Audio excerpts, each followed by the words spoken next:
Javier Bardem for Captain Hook. How iconic would that be? Lin-Manuel Miranda. Oh. Alex. You know what? Let's dream big.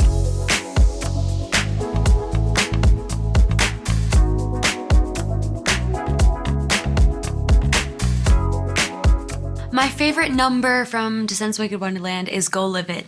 I really, really, really love that number so much, and it's so party vibe. You ready? 3, 2, 1. Did you hear about? We're a little biased, but no, that number was just so fun. I want to ask about that because I have a specific question for both of you. Like, how did it feel to get some little solo moments in that really cool number? It was so cool. I think so much of that song informed who Hazel was to me. Yeah. You know? Oh, yeah. Yeah, because you don't get too much of Hazel throughout the film, but in that you get specific instances and she really is able to shine in that number. Yeah. Yeah. It's just that classic HKVK So good. Yeah. battle. It's just so much fun. And of course, the Latin element to it, you know, a little salsita, you know, a little salsa picante. How you doing? You know, it's so much fun. Fun. Yes. And it's like, you're so right, Kiara. It's such a reflection of their personalities. And it's also just like such a bop. Like Oh, no, for sure. soundtrack is out and I can put it on my Apple Music because that's like a like jog song. I feel like it's always changing, but I think Go Live It, our finale number, has a very special place in my heart. I think the choreo in that one is like so sick, and we're dancing on tables. We're living it. We are truly living it. And it was also kind of the last thing that we shot as well. So it felt like we just were giving it our all that day. It was like the perfect send off. Very true. I feel like also Dancing with the Enemy, they released the actual whole clip of it recently, and I think it was so cool and kind of rewarding to watch and see and kind of be done with, to be honest. I feel like that was the one that we were like, okay, like this is what we rehearsed for, because it's so intricate in terms of even the squares on the actual chessboard we were practicing with in a rehearsal of a warehouse on a gym floor, because you have to stay within your square else you get booted off. And it was very cool to see how that came to life. Emilio, our choreographer, did such an amazing job of having this be, I don't know, a literal game brought to life. So Yeah. when always watching back, I'm like, that was so good.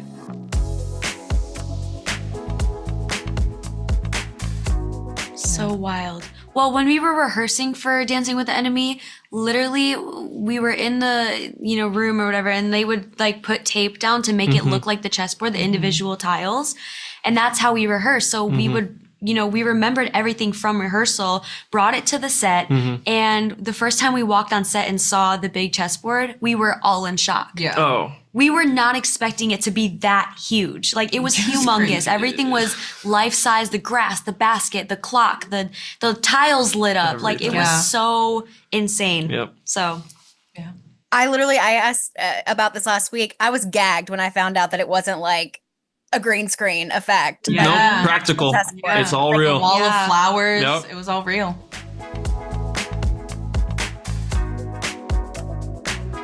I think everything had its own not problems. Everything had its own kind of feats to get over and challenges that were fun challenges, They're like we were able to level up as soon as one challenge was done. I think Mad, honestly, was one that I honestly don't think about as much, but that one was really intense. There's this one shot, it's a oneer of us all running around this pretty much madhouse, and it's all practical. You see literally the camera just spin, and we were running for our lives. Yeah. And even like the opening number, like it seems like, less, but like a huge group number like that probably takes so much work and time to get right. Yes. Oh my gosh. That day was crazy. Just having like all of the dancers, all like 200 of them, I think. Yeah. It felt like it.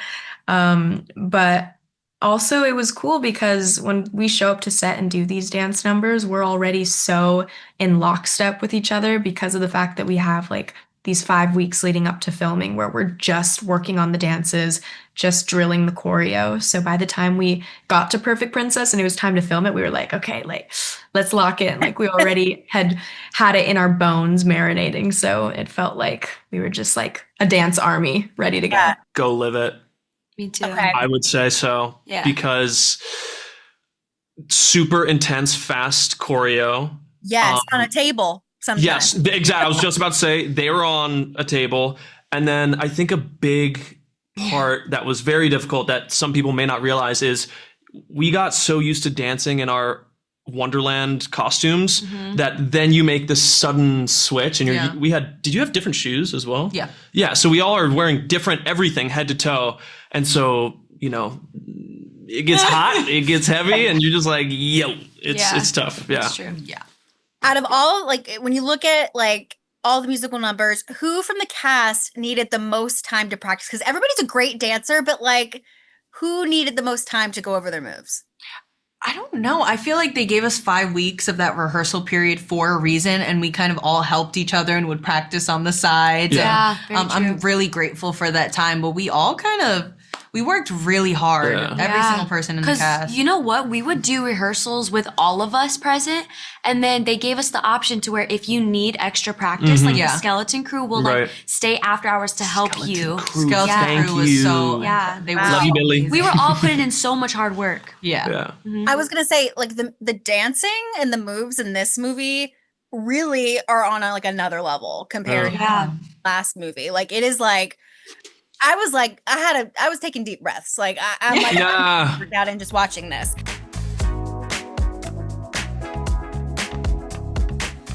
Tigger from Winnie the Pooh. I was Tigger for like 2-3 years in a row. I loved Winnie the Pooh. So that was definitely the first. Yeah. I was so many different Disney princesses growing up, but I think the first one I was obsessed with was Mulan. Because it's the first musical I did, and I would sit in my room and watch Oh my it gosh. over and over That's and so over good. again. Mine was Ariel from Little Mermaid. That was my first Disney song I ever learned was Part of Your World. I would sing it over and over when I was little.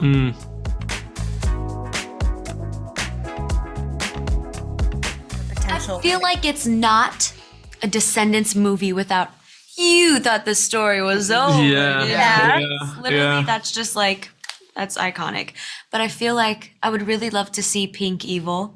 That's one thing. I would love to see her evil. Ugh! The outfit. I already know what's gonna eat. But I think there's so, I don't know. Yeah, there's so many things. I want to go to Neverland too. Yeah. That's what I was gonna say. I think it would be fun to meet my dad. Uh-huh. Not meet him, but like kind of. We all want to find out who our dads are. Kind of raised. Descendants. Who's your daddy? Oh my gosh. Who are we dream casting? Have we What'd you dream say? casted the dads? You guys have anybody in mind? Man, I'm gonna stick earlier with my. It This will was never so good. happen, but Javier Bardem for Captain Hook. How iconic would that be? Lin-Manuel Miranda. Oh, Alex. you know what? Let's dream big. And it's also Disney. Look, Javier's already been King Triton. Why not? Why not be You Captain? never know. Oh my gosh, I think he's amazing. Yeah. That would be insane. The three of us in another The scene. three of us. Yeah. And then I would love if the Queen of Hearts and Cinderella could do no, we already did. Everything. More songs together. Yes. Yeah. More songs, songs go on together. more journeys. Go on more journey. You know, Yeah. I think we should be more into the kids' business. You're like, save them. Let's go. Let's go. What's there? Yeah. to understand exactly what the Yeah. kids are doing, what they're I'm trying to saying. get into some of the choreography. Yeah, I see horses, I see carriages, I see, Maddox, come on. That would be great. That would be excellent. Just more Descendant stuff. Yeah. Wicked We need Wonderland. a full dance number with the Yeah. three. Careful what we wish for, by the way, before we were doing No, I'm with Well, I mean, have you I gotta wish for it. I mean, these kids can really, I mean, the way Oh they my God. Yeah, I know. they do like we can do triple it. We can do it, pirouette. girl. I mean, no, We can you're do it. like, hello, your concert, like Yes. your I'm movement. not a triple pirouette, but we can, Nah, we can, we can figure out a two. we can work on that. We can work on a wire. We- I can do triple pirouette on this. You know what? We've got some time. We've got some time. But why is it that she probably could really do it? Just gotta bust it out now. No big deal. School fit school. Yeah. I'll show you in a minute.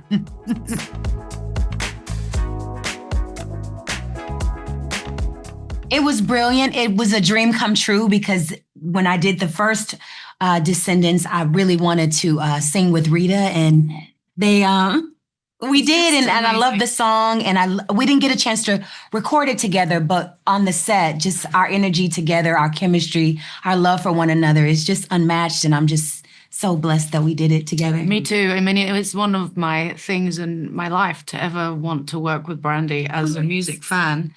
And so, like, to be able to say I've done that is awesome, you know. She's so sweet. But and he sings too in the I film. do, but We're gonna get to you for sure.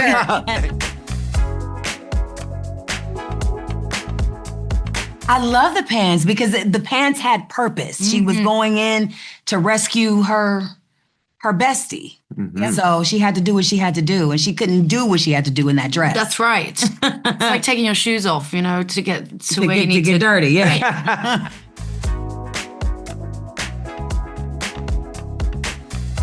It's a dream come true, you know, as an actor to play this other side of a character and to have this other side of a character really be honored in the movie and to be explored is so fun as opposed to just like a quick moment.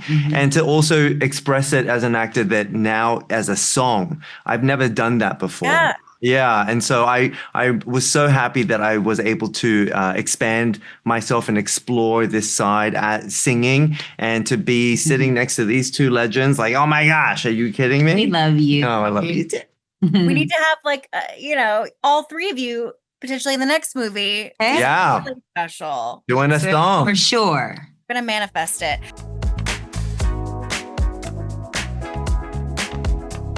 I'd love to go underwater. Underwater. Mm-hmm. You know I'm not trying to get my hair.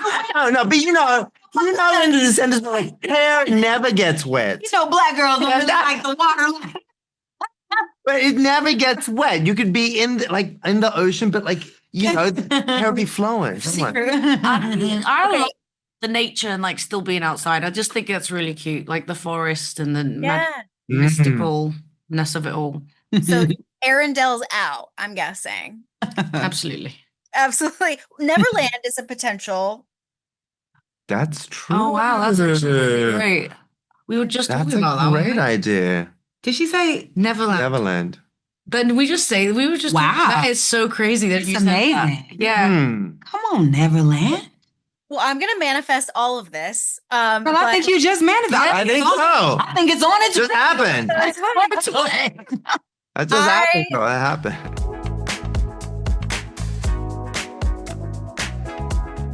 Yeah, it was cool to see how they kind of find their way back to each other at the end. I mean, their friendship has always been a little bit rocky, I think, just because they are so different. And I think they both are very set in their values. But I think, you know, at the start of the film, they were really like bonded because of the fact they were trauma bonded from like going back in time and doing this thing. And, you know, there's so many things that kind of unravel and happen throughout the film. And I think Red is definitely taken aback by Chloe's villain arc. I think it was very unexpected. But, you know, Red, I think, learned so much about herself, even through the hard parts of navigating their friendship. I think it teaches her, you know, her own values and who she is as someone who is, you know, always there for her friend and just learning about herself in the process. And she's not perfect, but I think like how she, you know, kind of rises and steps up throughout, even steps up as a sister and steps up as, you know, for Luis. It was fun to kind of show all these different sides of her and how much she's evolved, I think, compared to Rise of Red. Yeah. Yeah, no, very true. I think it's so interesting to see how the development of sort of the arc there, especially given that there was coming back to this duality, there's so much that has changed, and within that their friendship is the one thing that has remained the same. And I think there's that level of exactly what Kylie said, that trauma bond in a way that comes with experience, and also that familiarity and comfortability. That's their only level of comfort within this new world, and it does mean that much because it's the only safe space of home. Yeah. And I think for Chloe, she has those moments of, well, this seems so obvious to that this would hurt my feelings, or this seems so obvious that this would be a moment for me. And I think has those kind of pinpoints of, oh, I put my feelings on a back burner, and it seems like that's now the only place for them to kind of live. And so to find those outlets in a way, she found them with conversation with Hazel that I think was really integral to her development in her whole evil arc. And I thought was very fun to play with Kiara. She's very talented, and we had a lot of fun. That was our only scene that we have, just the two of us.